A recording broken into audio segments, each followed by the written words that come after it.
Bom, terceiro ponto aí da educação da igreja primitiva, a questão da comunhão.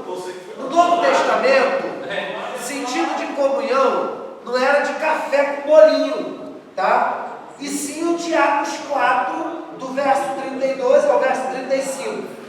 Então você tem esse senso de pertença, tá? Senso de pertencer, de ser uns com os outros, de amar e ser amado. Porque isso é uma das mais extraordinárias experiências da vida cristã. Assim, a educação cristã nos dá o reconhecimento do nivelamento que o Evangelho dá a pessoas de classes sociais, raça ou idade diferentes. Através da comunhão, relacionamentos quebrados são curados e fortalecidos. E isso não é sociabilidade, mas o reconhecimento que pela graça somos salvos, alimentados pela educação na fé, porque Cristo estabeleceu para a igreja.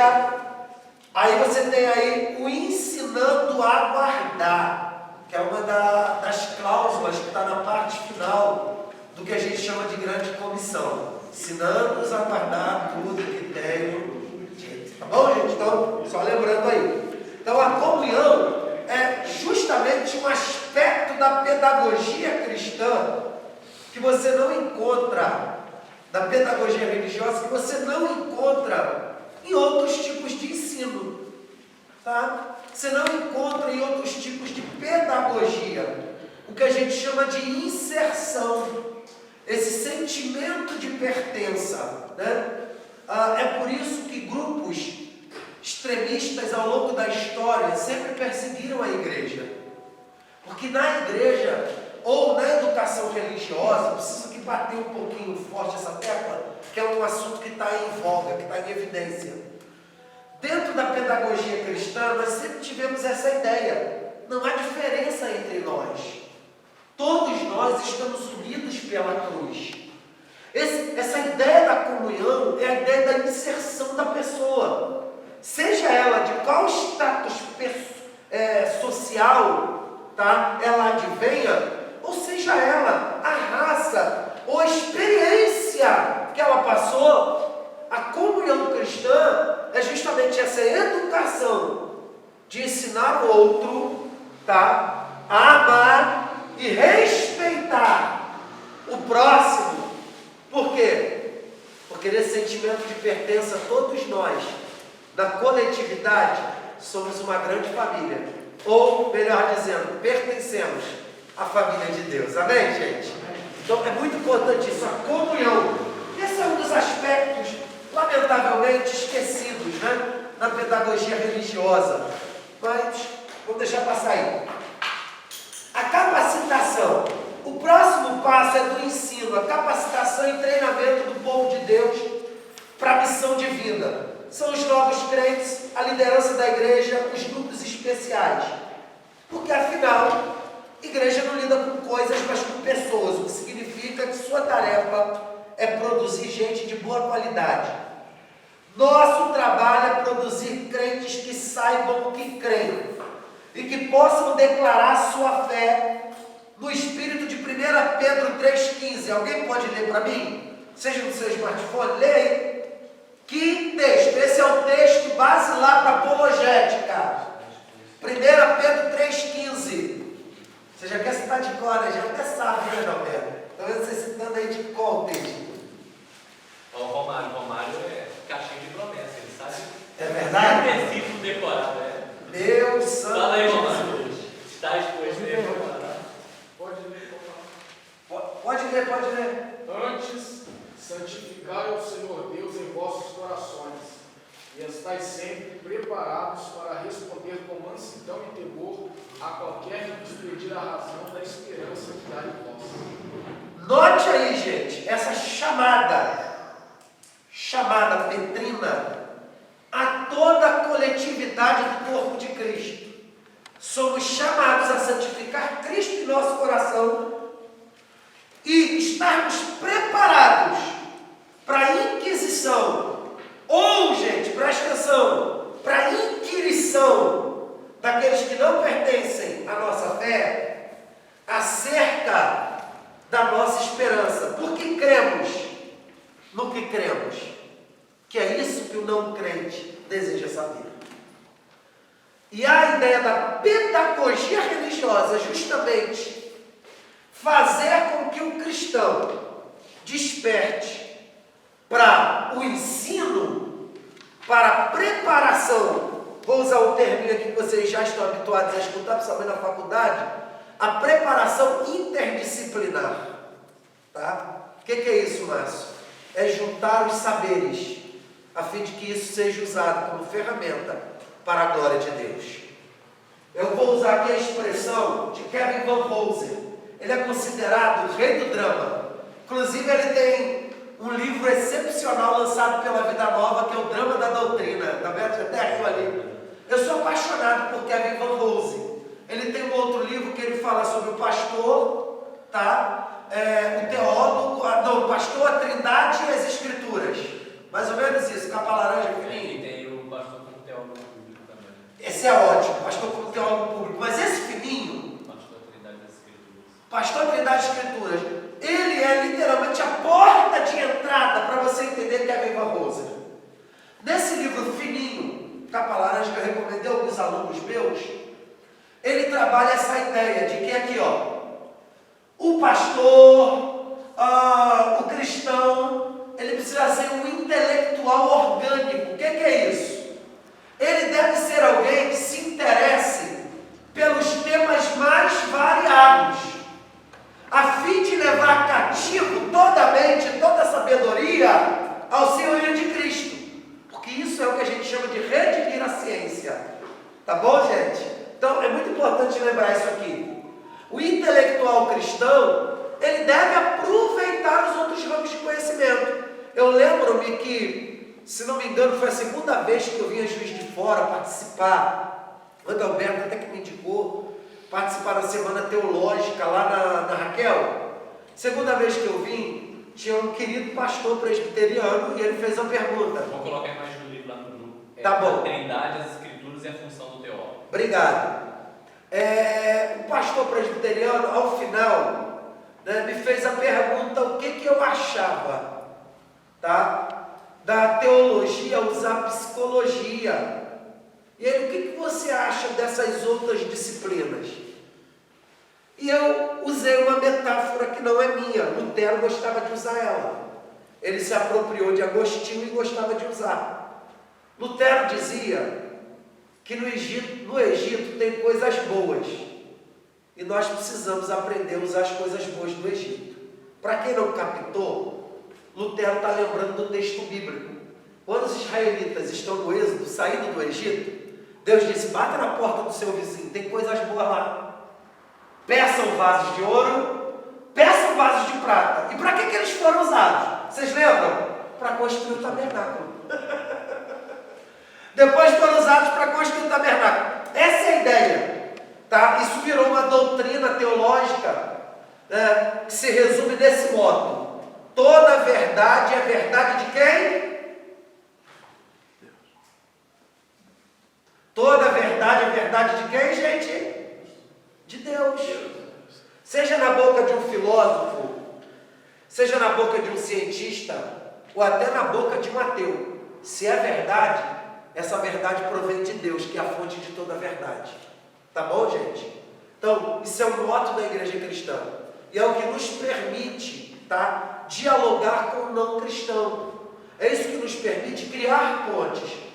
Por isso é importante dizer a cada um de vocês, tá, na minha aula, não sejam cabeças duras. Não, psicologia para quê? Antropologia para quê? Lembre-se, há pepitas de ouro no Egito, que nós podemos usar para glorificar o senhorio de Cristo. Tá bom, gente? Lembre-se bem disso. Há um teólogo que eu gosto muito dele, muito. Há alguns problemas na sua teologia, mas é um cara que defendeu, tá? No tempo da Segunda Guerra Mundial, ele defendeu a ortodoxia, tá? Diante do avanço do liberalismo teológico. Karl Barth. Se você for procurar uma imagem que resuma Karl Barth, é a imagem dele sentado.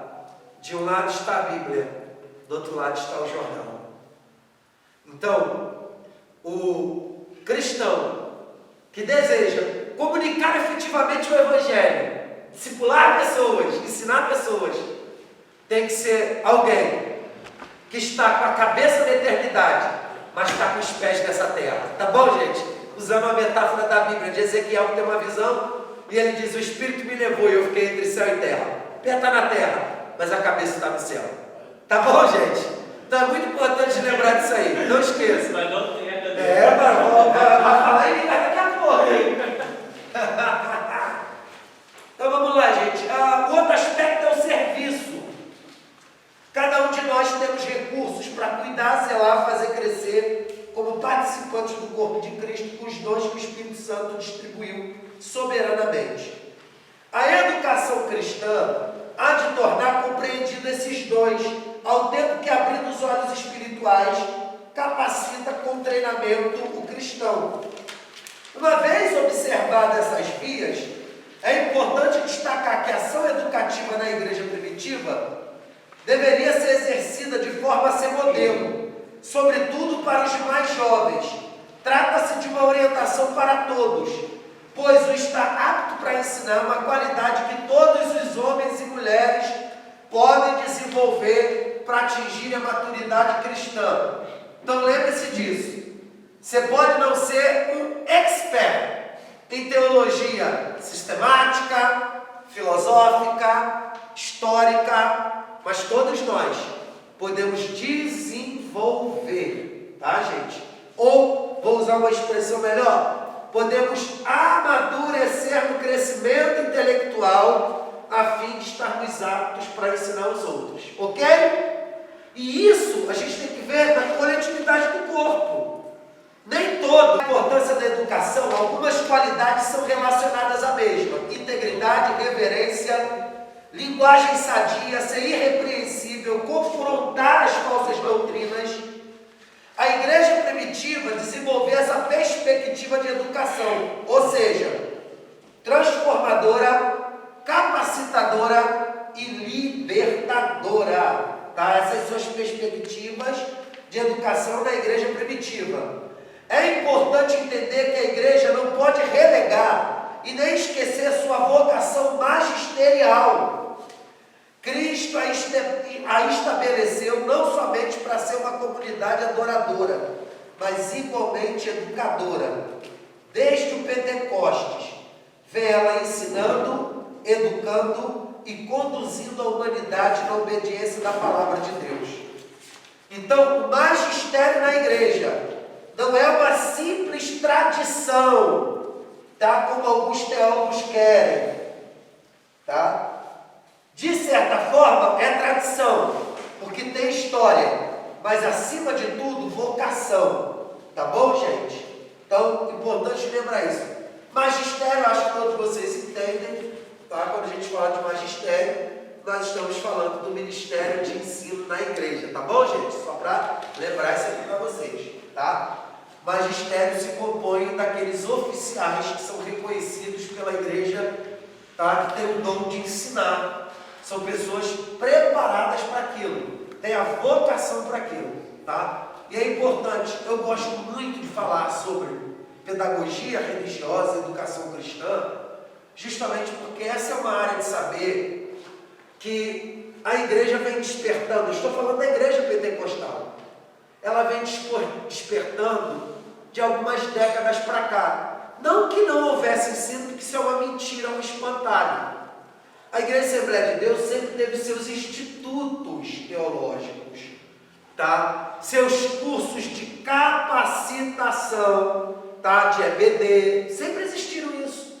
Congressos, mas a educação de forma acadêmica, tá? De maneira mais robusta, que dialogue com outras disciplinas, isso vem sendo feito de algumas décadas para cá.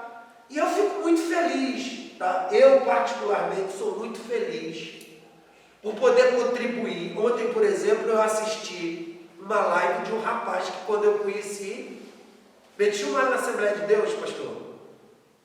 E assembleiano, pastor, isso aqui, pregador da Assembleia. Um dia ele falou para mim, porque os calvinistas, os presbiterianos que estão certos. Aí a gente sentou para conversar. E eu comecei a mostrar para ele o lado negativo da outra, né? Da outra tradição. E comecei a mostrar o lado positivo da instituição que ele estava. Afinal, ele chorando, eu nunca parei para pensar nisso. Eu disse, eu sei. Uma das coisas que eu lancei em rosto dele, eu disse para ele, você começou a pregar quando você era apenas um neófito. Não vou dizer nem leigo, você era um neófito. Porque o leigo é aquele camarada que pode ter conhecimento ou não. Pode ter muito tempo de conversão ou não. O que é o leigo? É a pessoa não ordenada. Tá? Ele pode ter algum tipo de treinamento técnico ou não. Esse é o leigo. Alguém não ordenado. Tá, gente? Eu disse para ele, se não fosse pentecostalismo, meu amigo, você não estaria onde você está. Tudo começou justamente dentro dessa tradição que ajudou você, literalmente, a descobrir sua vocação, seu dom, que é reconhecido amplamente pela igreja, tendo o selo do Espírito Santo. Tá? Então, essa ideia do magistério é uma ideia muito importante e que espero que vocês aqui saibam refletir sobre isso. Principalmente se houverem aqui, já entre nós, pastores que estão, de alguma forma, conduzindo o rebanho, seja em congregação ou não. Não despreze o magistério em sua congregação. Há pouco tempo, se você puder, para de filmar um pouquinho, que eu vou contar uma particular. Ele era um pai em espírito e em verdade, né? Correto. Aí eu sou pelo longo do assunto, né? Aí eu entendi ali, pela parte ali, justamente isso, né? Que Jesus está transmitindo ali a mensagem de que o mover da adoração do Espírito, ele não vem por emoção, mas pelo conhecimento. É a verdade que traz esse mover, não o emocionalismo. É isso mesmo. Isso mesmo. Há duas ideias que eu expliquei aqui. Jesus explica, a adoração, ela é um ato que envolve a sobrenaturalidade. Por isso a ideia do Espírito. Deus não pode ser domesticado. A ideia do Espírito é justamente isso. Deus não pode ser domesticado. É Ele quem guia. Segunda coisa que chama atenção é a verdade. Espírito e verdade são unidos, estão aliados. Aí você talvez se pergunte, mas por que essa ideia, Márcio? Porque assim, Deus sendo Espírito, Ele também é uma pessoa.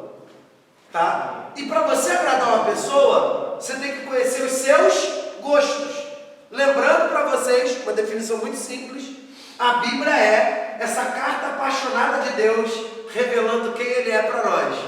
Por isso é que se torna, tá, necessário conhecimento escriturístico, conhecimento da verdade.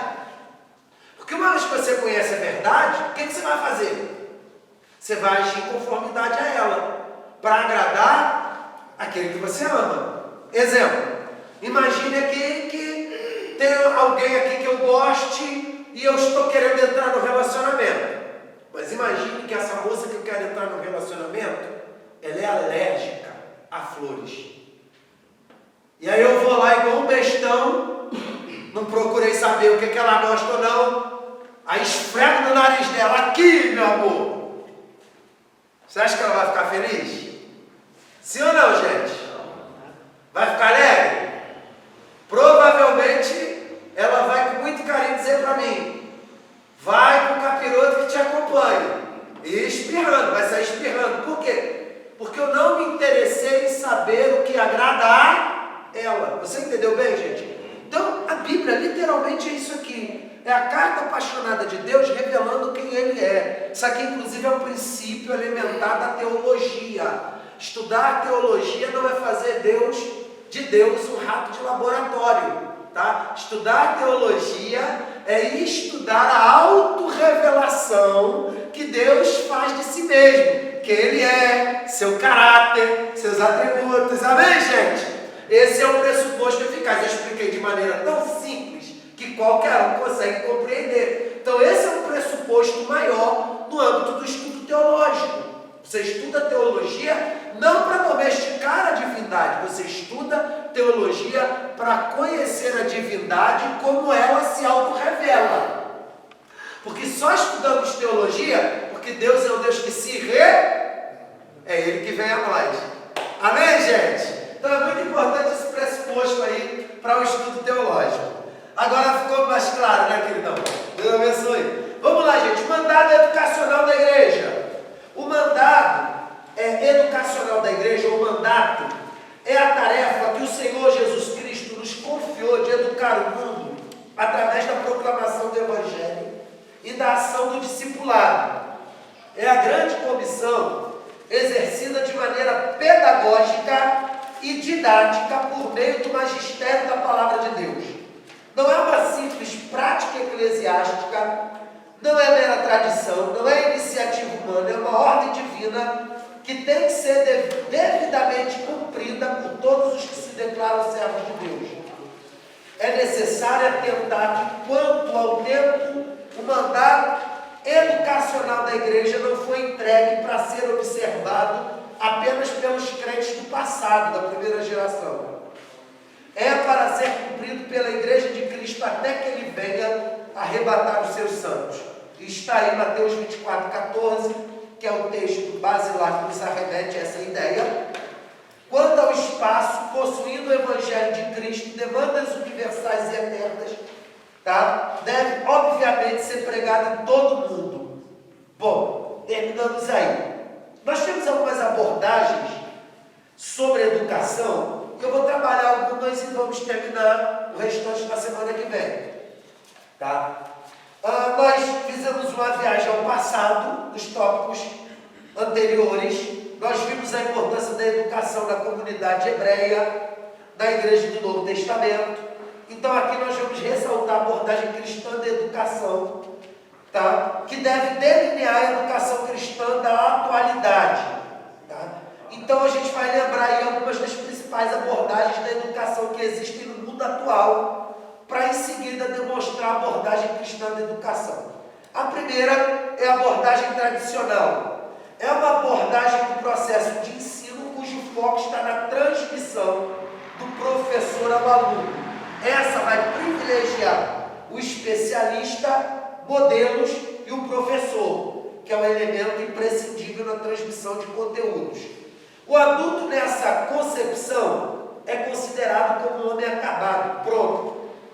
E o aluno, um adulto em miniatura que precisa ser atualizado.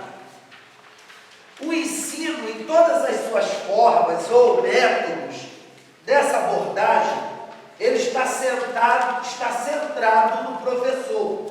O aluno apenas executa prescrições que lhe são fixadas por autoridades exteriores. Saviani, citado por Mizukami, sugere que o papel do professor se caracteriza pela garantia de que o conhecimento seja conseguido independentemente do interesse e vontade do aluno. Essa abordagem considera o homem como inserido no mundo que irá conhecer por meio de informações que lhe serão fornecidas e que se decidiu serem as mais importantes e úteis para ele. O homem é um receptor passivo até que, repleto das informações necessárias, possa repeti-las a outros que ainda não as possuam, assim como pode ser eficiente em sua profissão quando dá posse dessas informações e conteúdos. Portanto, nessa abordagem tradicional ou tradicionalista, o ensino possui como fundamento as informações fornecidas externamente, independentemente do interesse e da vontade do aluno. A abordagem tradicional sempre foi utilizada, tá, gente? Hoje ela é muito questionada, preciso dizer isso aqui, porque ela se torna em um processo, tá, monolítico, não aberto ao diálogo. Quando eu falo monolítico, é fechado, que não é aberto ao diálogo, que tem aqui, ó, no seu centro o professor, que é o que transmite conteúdos. E no caso, o aluno é apenas um quadro onde está sendo impresso na sua vida aquilo que o professor decide, tá? Que é o mais cabível ao aluno naquilo que ele se propõe a ensinar. Tá? Então, essa abordagem é a abordagem que sempre foi utilizada, hoje contestada dentro dos recursos pedagógicos, tá? Modernos, ela é contestada, e pode ser contestada, porque nesse modelo, nessa plataforma, não existe diálogo, apenas monólogo. Apenas o professor fala e o aluno não dialoga. Ele passa a ser aquele cara que é um tipo de educação que a gente pensa até onde vai a eficácia dela. Né? Eu lembro-me, meu tempo de estudo, o professor ia lá, colocava, e você tinha tanto tempo para copiar. E aí você se não copiasse. Tinha que copiar, e tá lá, ele sentava, você ficava lá copiando. Não há diálogo, tá? Não há construção do saber. Então, há uma falha na abordagem tradicionalista que é justamente essa. Ela não sana dúvidas, entendeu? Ela não se abre aqui como eu faço aqui. Tem pergunta para fazer? Faça. A abordagem tradicionalista, ela é sempre, tá, gente? Um monólogo. Segundo tipo é a abordagem comportamentalista. Ela se caracteriza pelo primado do objeto, isso é, o conhecimento é resultado direto da experiência. Isso implica recompensa e controle, assim como planejamento cuidadoso das contingências de aprendizagem, das sequências de atividade de aprendizagem e também da modelagem de comportamento humano, pela manipulação de reforços, desprezando os elementos não observáveis ou subjacentes a esse mesmo comportamento.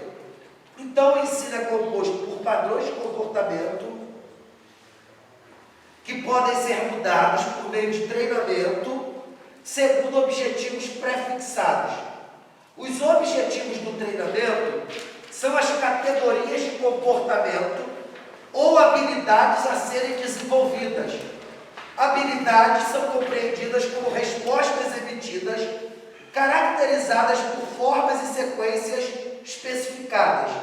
Nesse tipo de abordagem, supõe-se e objetiva-se que o professor possa aprender a analisar os elementos específicos do comportamento e os padrões de interação, e assim obter controle sobre eles e modificá-los em direções determinadas quando necessário.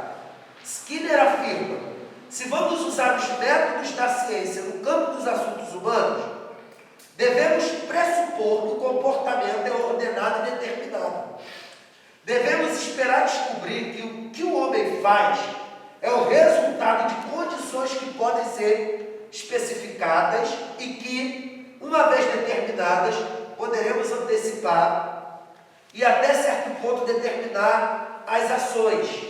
Observamos que para Skinner, o que o homem faz é o resultado de condições especificadas, as quais podem determinar suas ações. Com isso, ele assinala que a realidade é um fenômeno objetivo, o mundo já é construído e o homem é o produto do meio e que pode ser manipulado.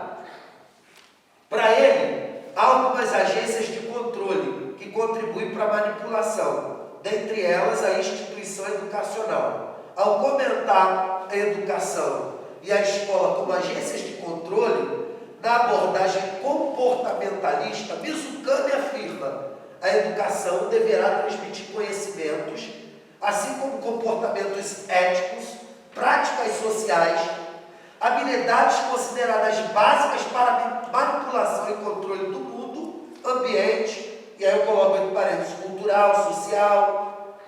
A escola é considerada e aceita como uma agência educativa que pretende instalar e manter. Cabe a ela, portanto, manter, conservar e, em parte, modificar os padrões de comportamento aceitos como úteis e desejáveis para a sociedade, considerando-se determinado contexto cultural. A escola é a agência que educa formalmente.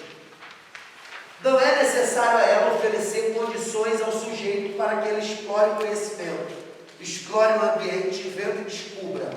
Ela procura direcionar o comportamento humano às finalidades de caráter social, o que é a condição para a sua sobrevivência como agência.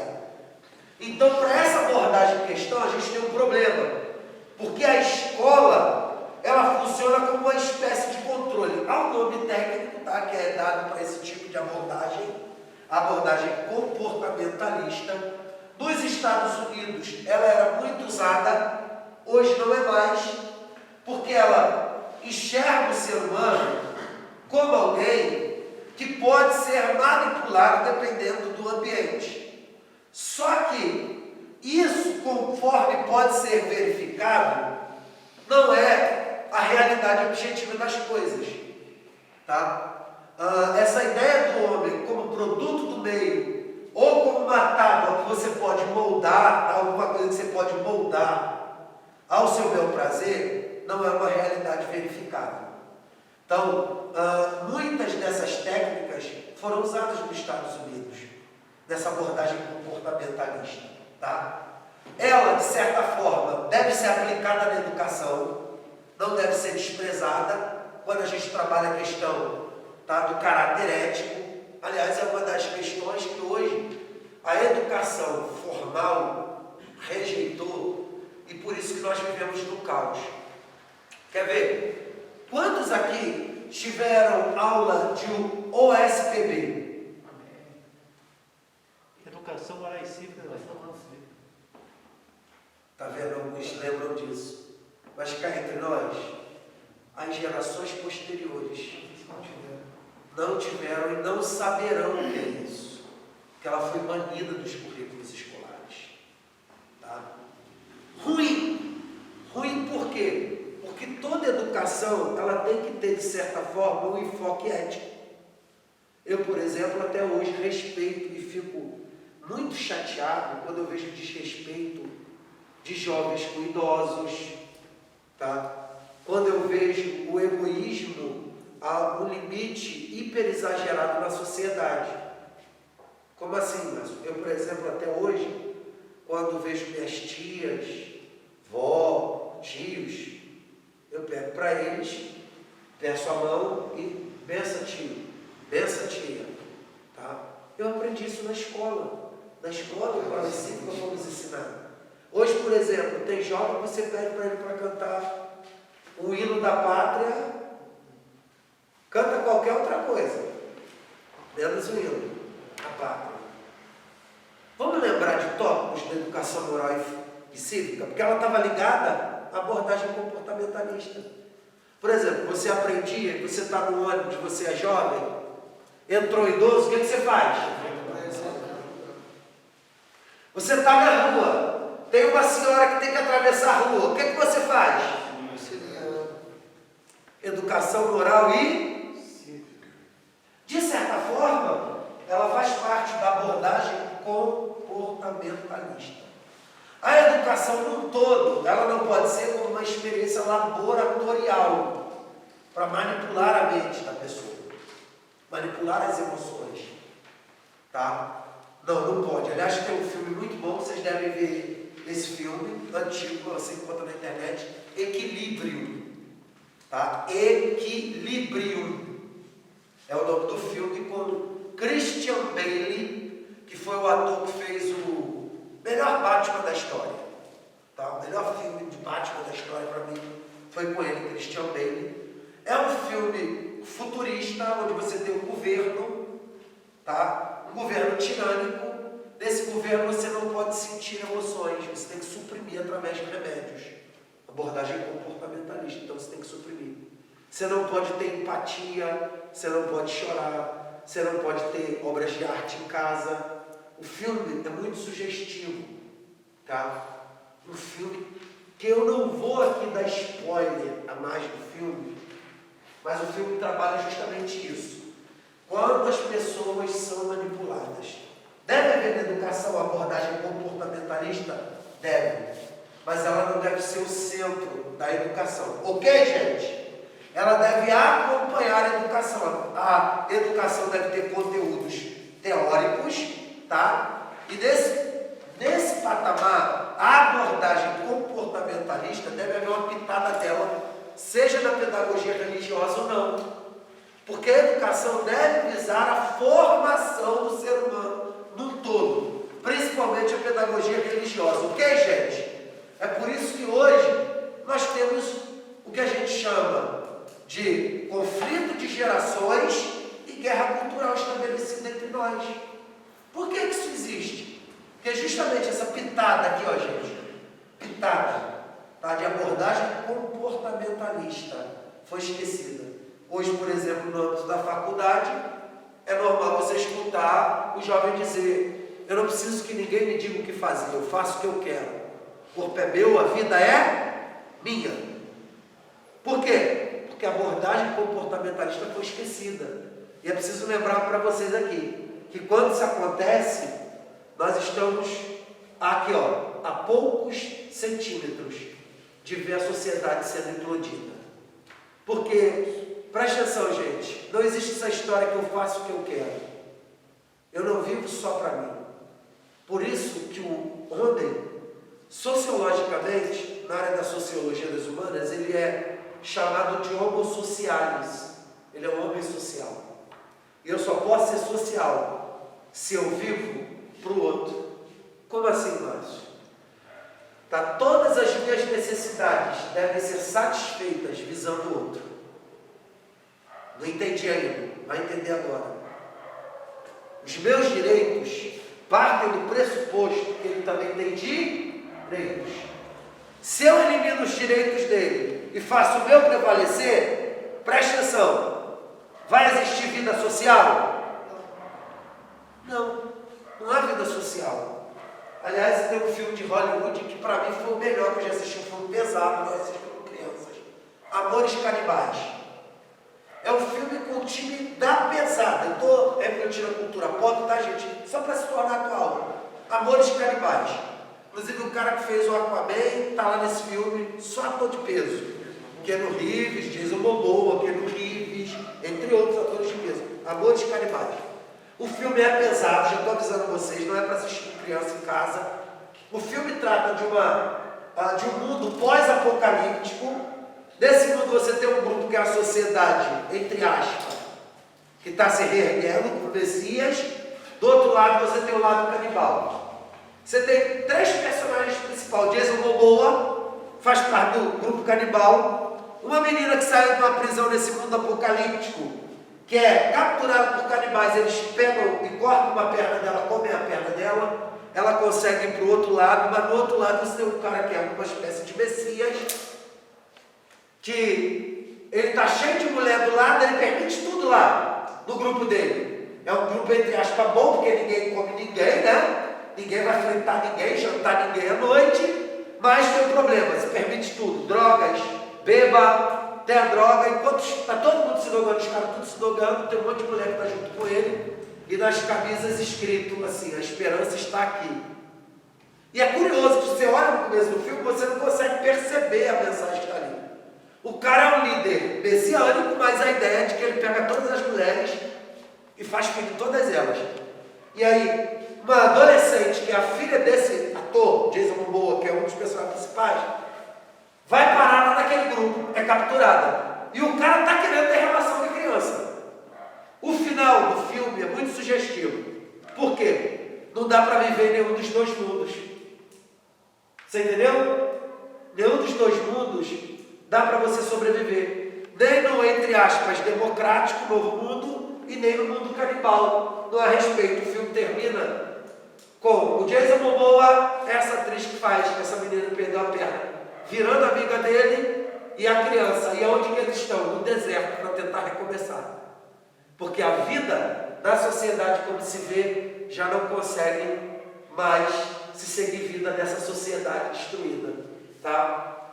É uma crítica, eu não vou trazer toda a crítica para vocês, mas é um filme que vale a pena ser visto, porque ele foca justamente essa questão, tá? Dos limites, para que nós possamos viver em sociedade. Então, a abordagem comportamentalista, aqui ó, sempre deve haver uma pitadinha dela no ensino, tá bom, gente? Então, estou dando aqui para vocês esse feedback muito importante. Vamos lá. Abordagem humanista, terceiro subtópico. No Brasil, a abordagem humanista possui 2 enfoques predominantes: o de Roger e o de Newton, os quais consideram a centralidade do sujeito. Essa abordagem enfatiza as relações interpessoais e o crescimento que delas resulta. centrado no desenvolvimento da personalidade do indivíduo e seus processos de construção e organização pessoal integrada, de maneira que o professor em si não transmite conteúdo, mas dá assistência. Ele é uma espécie de facilitador da aprendizagem, haja vista que esta advém das próprias experiências dos alunos. Roger assinala que o conhecimento é inerente ao ser humano, uma vez que esse possui curiosidade natural de conhecer, sendo a experiência pessoal e subjetiva o fundamento sobre o qual o conhecimento é construído, no decorrer do processo de vir a ser da pessoa. Essa maneira de entender influencia diretamente a concepção rogeriana da educação. A educação está centrada na pessoa, ou ainda, o ensino será centrado no aluno. Mizukami comenta a tônica educacional de Rogers da seguinte maneira: a educação tem como fim o aluno e como objetivo básico liberar sua capacidade de autoaprendizagem de forma que seja possível seu desenvolvimento tanto intelectual quanto emocional. Seria a criação de condições nas quais os alunos pudessem tornar-se pessoas de discernimento, que soubessem aplicar-se a aprender as coisas que lhes servirão para a solução de seus problemas e que tais conhecimentos os capacitassem a se adaptar com flexibilidade às novas situações, aos novos problemas, servindo-se da própria experiência com espírito livre e criativo. Seria, enfim, a criação de condições nas quais o aluno pudesse tornar-se pessoa que soubesse colaborar com os outros, sem por isso deixar de ser indivíduo. Sendo assim, a educação centrada no aluno tem como finalidade a progressiva busca pela autonomia com base na própria experiência, livre e criativa. A escola decorrente de tal posicionamento será uma escola que respeite a criança tal qual ela é e ofereça condições para que se possa se desenvolver em seu processo de vir a ser. Escola que ofereça condições que possibilitem a autonomia do aluno, isso é, uma aprendizagem livre, criativa e que seja significativa para a sua realidade enquanto pessoa. O processo de ensino na condição de Rogers deve estimular o aluno a compreender, porque ainda que parte da educação possa ser captada externamente, é internamente que ela alcança a sua razão de ser. É o que se extrai da afirmação rogeriana. A pessoa como um todo, tanto sobre o aspecto sensível quanto sobre o aspecto cognitivo, inclusive de fato na aprendizagem. Ela é auto-iniciada, mesmo quando o primeiro impulso ou estímulo vem de fora. O senso da descoberta, do alcançar, do captar e do compreender vem de dentro. É penetrante, suscita modificação no comportamento, nas atitudes, talvez mesmo na personalidade do educando. Então, diante do que nós expusemos, a abordagem humanista está fundamentada na centralidade da pessoa. Sua ênfase deve ser a progressiva autonomia do aluno, ou seja, torná-lo pessoa, com um ensino significativo em que ele saiba que está em direção à sua essência, né?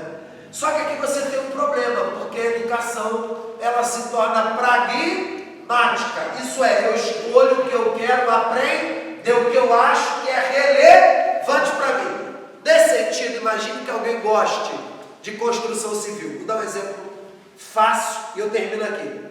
Imagine que alguém goste de construção civil, tá?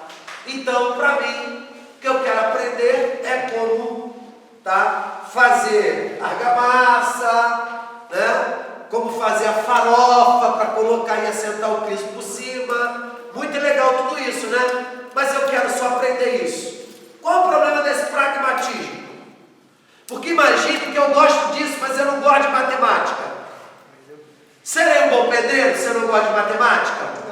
Sim ou não? Vocês estão vendo o problema do pragmatismo da educação?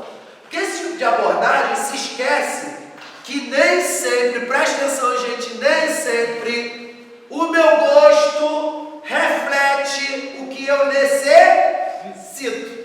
Entenderam bem aqui? Eu estou dando um exemplo prático, eu estou mostrando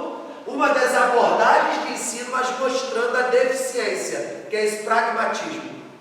Como eu citei aqui exemplo, se eu quero ser um bom profissional na área da construção, eu tenho que saber pelo menos as regras básicas da matéria, senão eu serei um bom profissional. Bom, até semana que vem, vamos orar, tá, gente? É o nosso